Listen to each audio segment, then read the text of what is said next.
Hello વિદ્યાર્થી મિત્રો, તો ગુજરાત બોર્ડના વિદ્યાર્થીઓ માટે જેઈ અને નીટની એક સિમ્પલ શોર્ટ ટ્રીક તમારા માટે લઈને આવ્યો છું.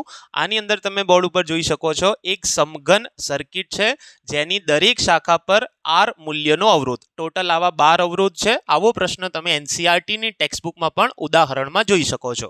હવે આની અંદર તમને કોઈ પણ બે બિંદુ વચ્ચેનો સમતુલ્ય અવરોધ પૂછે તો એના માટેની શોર્ટ ટ્રીક કઈ છે, મતલબ તમારે જો આ ચોપડીની અંદર જોશો તો આની અંદર કિર્ચોફનો નિયમ લગાડવો પડે છે અને બધું કરવું પડે છે, પણ નીટ અને જેઈની એક્ઝામમાં તમારી પાસે એટલો બધો સમય હોતો નથી. તો હવે હું તમને શોર્ટ ટ્રીક અહીંયા આપવા જઈ રહ્યો છું, ઝડપથી અહીંયા ધ્યાન આપજો. જો તમને આ પ્રકારની આકૃતિમાં કોઈ પણ શાખા પરના બે બિંદુઓ વચ્ચેનો સમતુલ્ય અવરોધ પૂછે, જેમ કે અહીંયા એ અને બી આ એક શાખા છે, એના બે બિંદુઓ વચ્ચેનો સમતુલ્ય અવરોધ સૂત્ર થાય તમારું 7/12R.